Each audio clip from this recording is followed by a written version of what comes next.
Hey, welcome back, Veteran Nation fans. And I'm not live this morning. I'm not live. In fact, this is recorded the night before it's going out, uh, only because I want to make sure that I have a day to sleep in.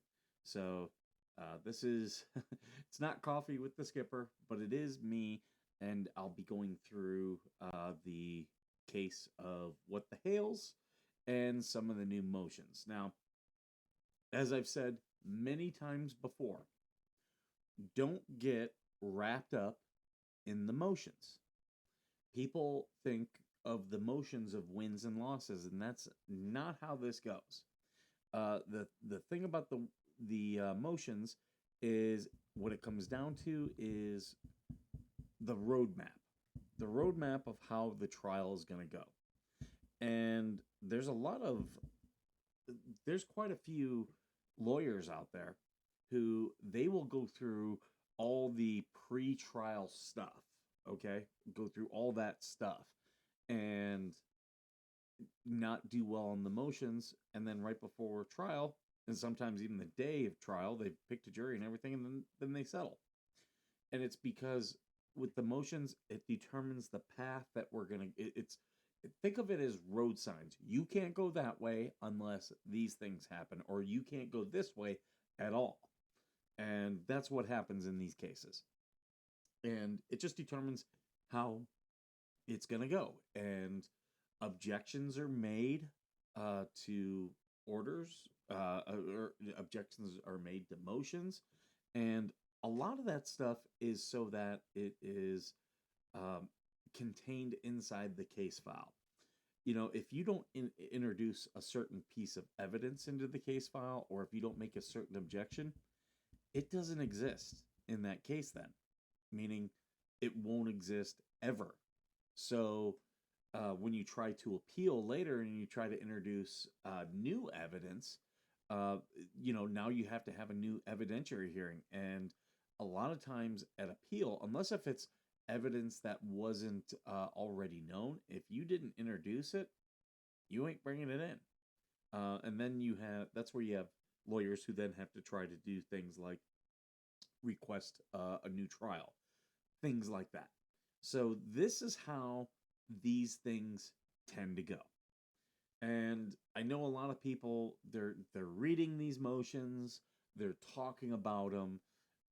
Really, and this one is going to be a really good example because I was watching Georgie and Coop where they talked about this very motion and they were reading it live, and I thought it was great because this one's a great one where it kind of really just shows how this is going to be, where it's going to determine how this case goes.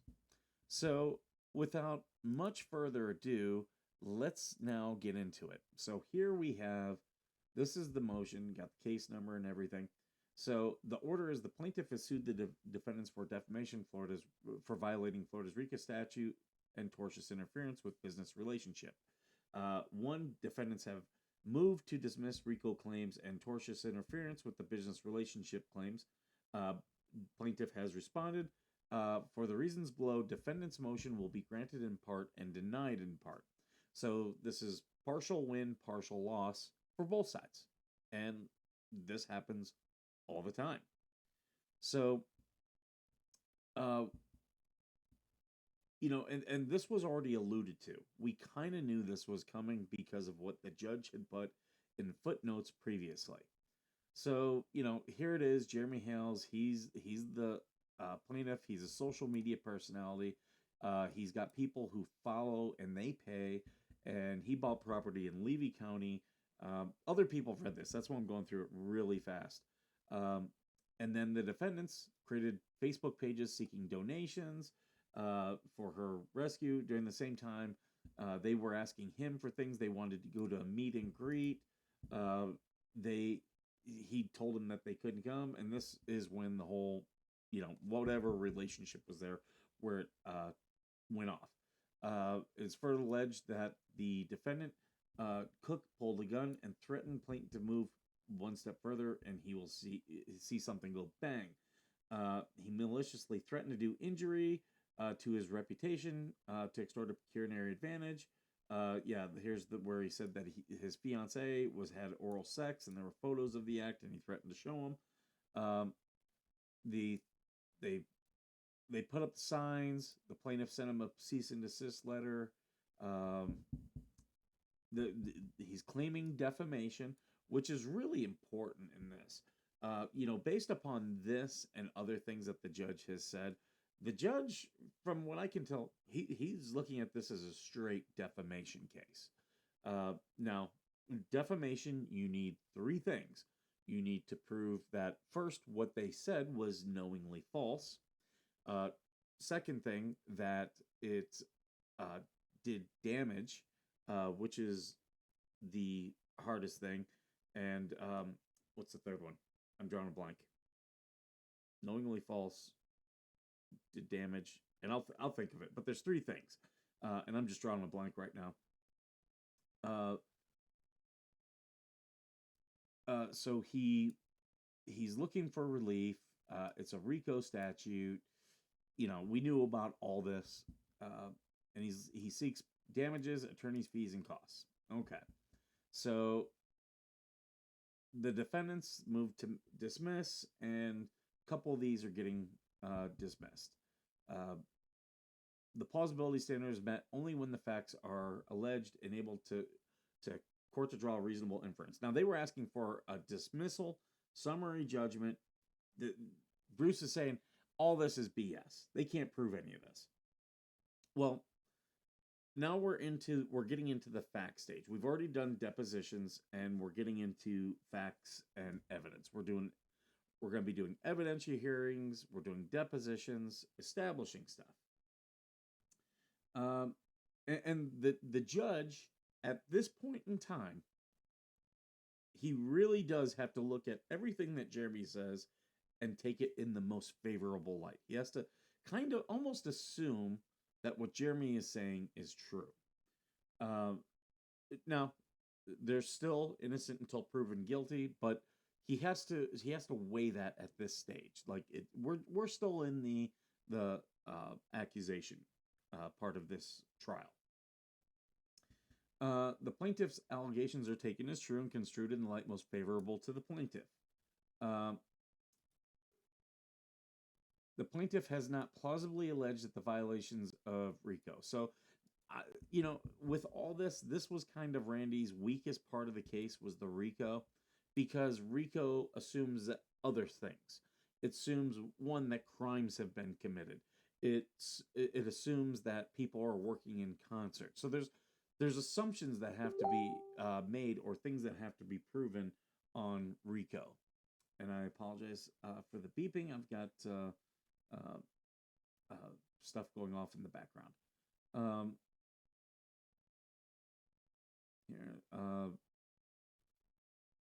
A pattern of racketeering activity is present if the defendant engaged in at least two predicate acts that have the same or similar intents, results, accomplishes, victims, or methods of commission. So he's saying that the plaintiff has failed to plausibly allege the defendants committed at least two predicate acts as required to establish a pattern of racketeering.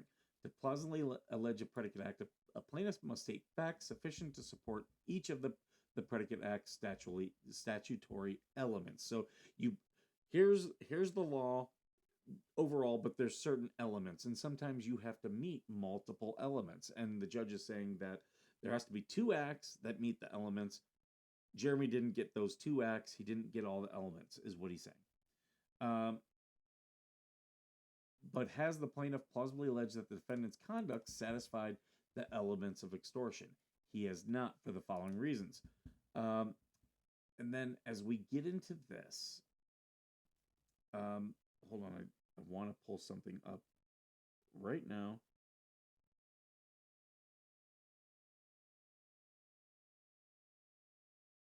Oh, for defamation, I remember what I was trying to say. It has to be knowingly false, it has to do damage, and it has to be malicious. And that's where Jeremy's cease and desist letter comes into play. And that's what threw me off. The cease and desist establishes maliciousness. You're telling someone, I'm asking you to, formally, I am asking you to stop right now. And if that person doesn't stop, okay, well then it's malicious. And a lot of people say, well, a cease and desist letter doesn't hold any weight. It technically doesn't, but it does help prove maliciousness, which is why if you ever receive a cease and desist order, if you don't agree with it, you should have your attorney respond back.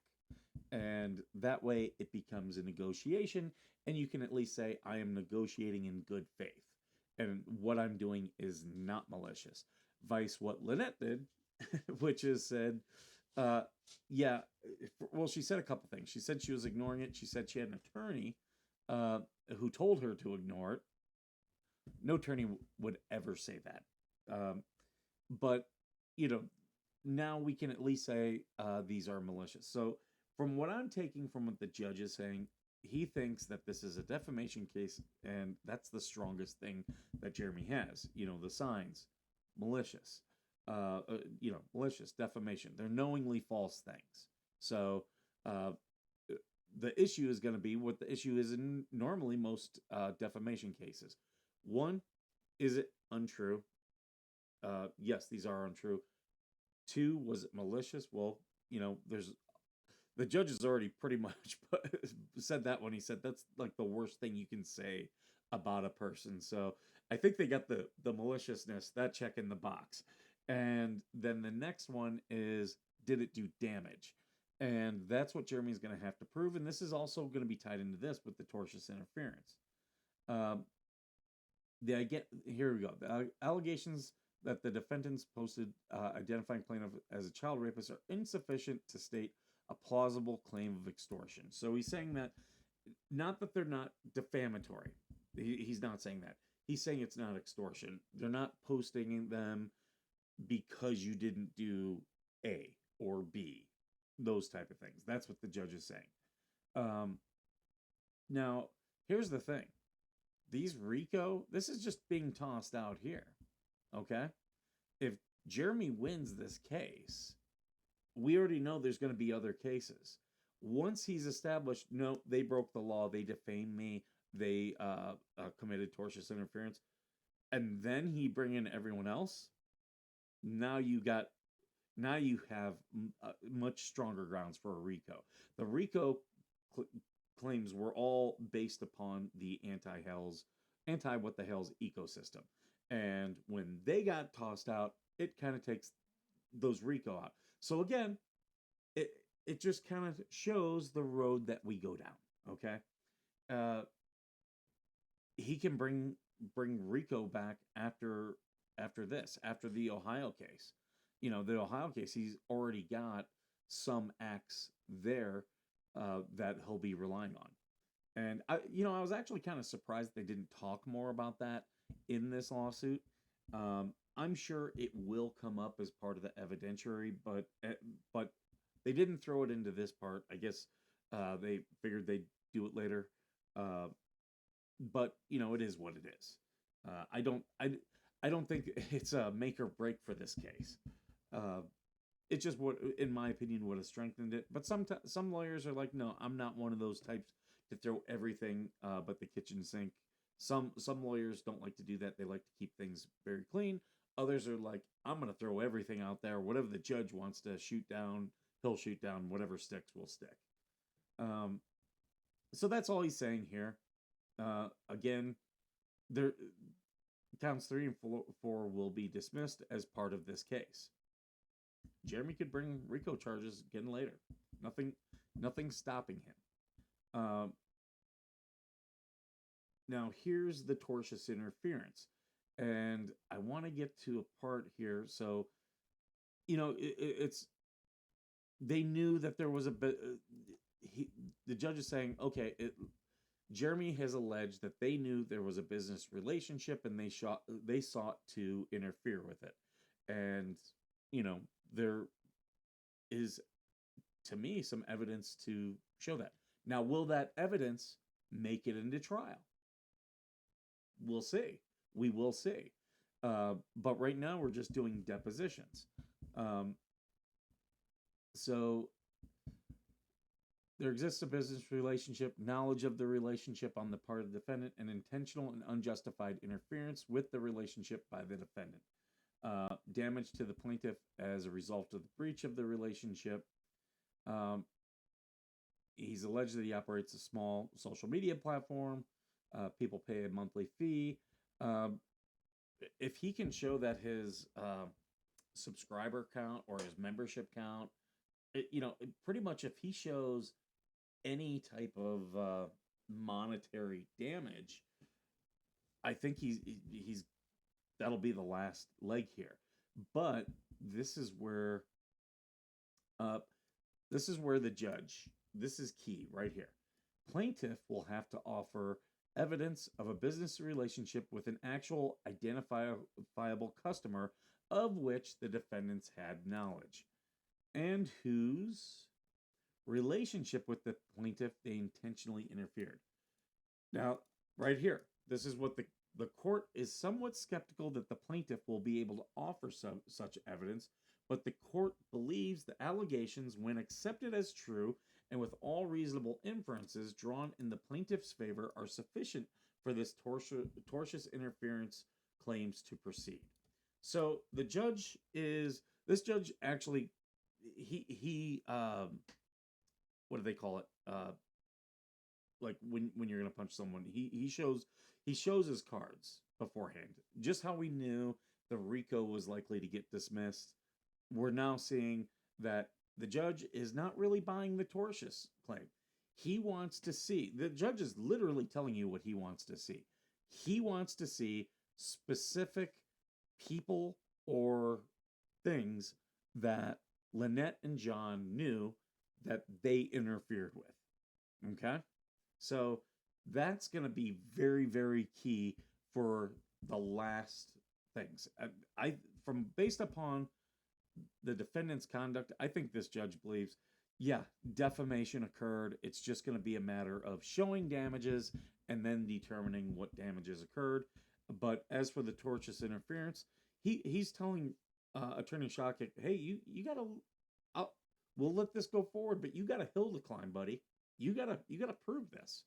And he's like, well, based upon what I'm seeing, I'm kind of skeptical of it. But he's willing to let it go forward. So, but he also telegraphed something else. And I want to look it up here. So,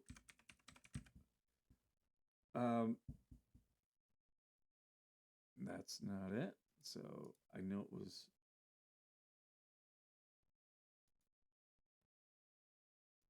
Where is it at here? Okay, right here.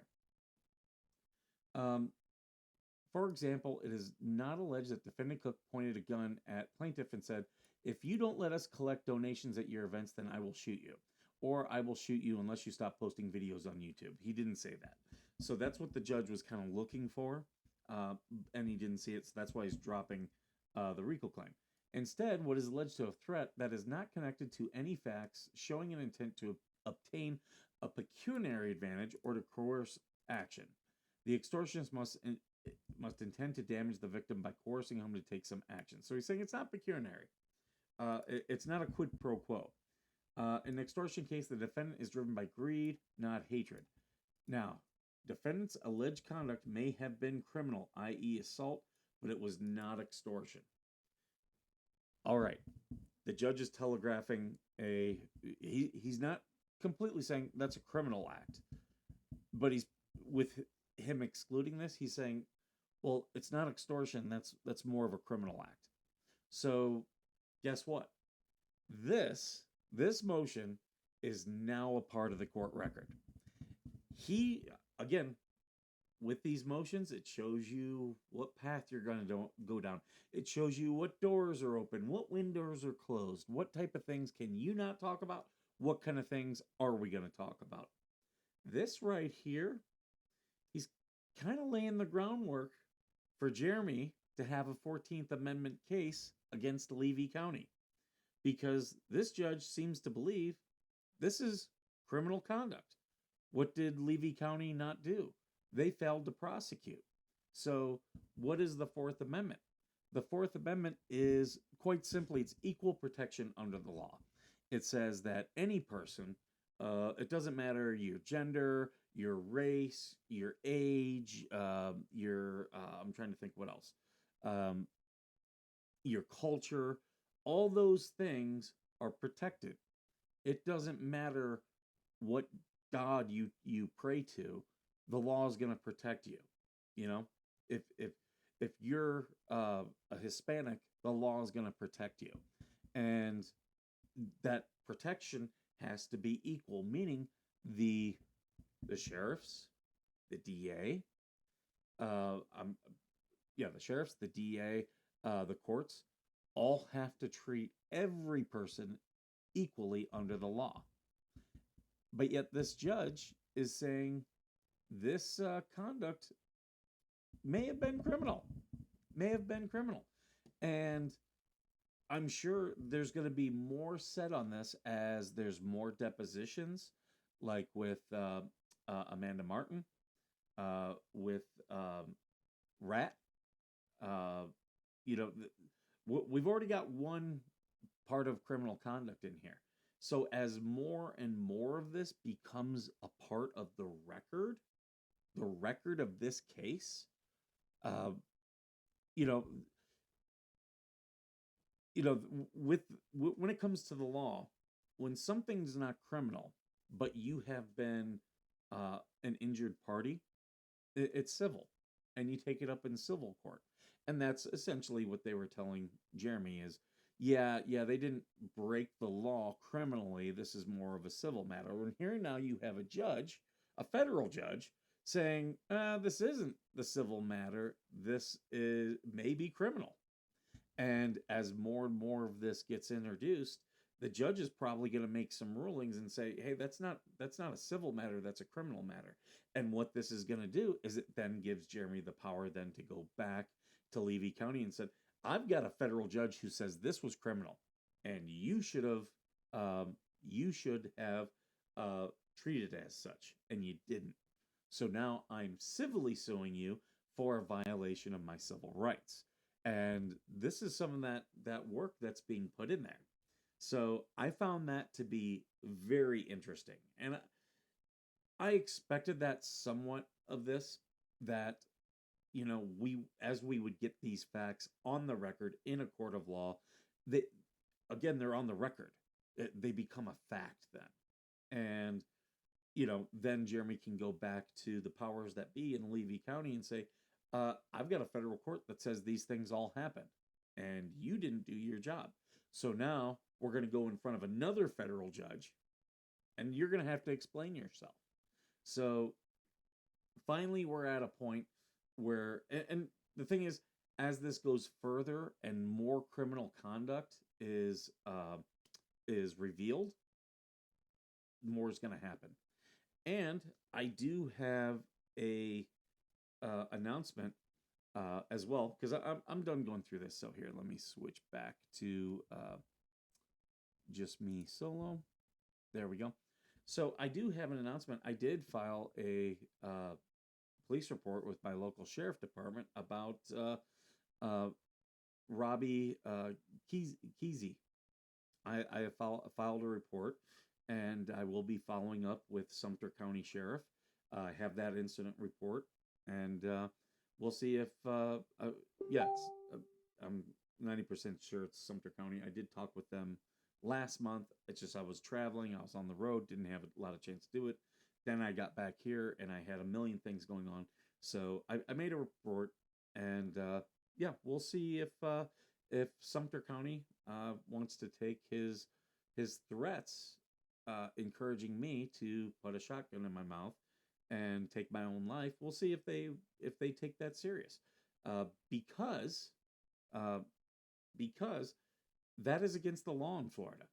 Encouraging someone to unalive themselves is absolutely against the law.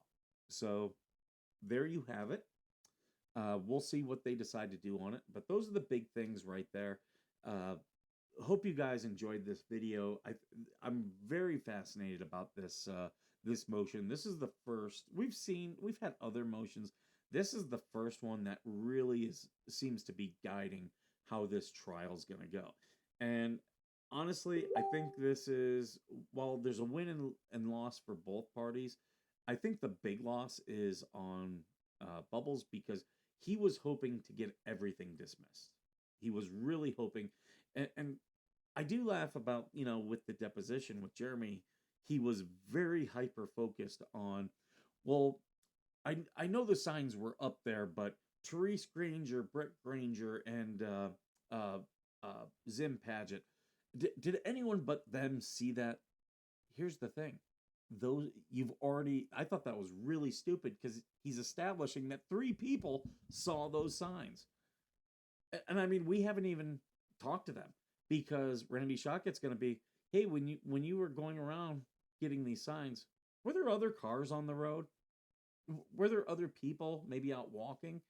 And it's like, oh, you moron. It's already been established. People saw them. You just named three, Bubbles. You're not going to be able to object to those witnesses now. You entered that. Again, all this stuff, these depositions, everything determines what road we go down. Bubbles was the one invoking them. So if he tries to say, Your Honor, I want to strike this witness, Randy Shockett's going to be like, Your Honor, in this deposition, Bubbles invoked these people. So because he mentioned them, we have a right to call them as a witness and find out what they have to say. Um,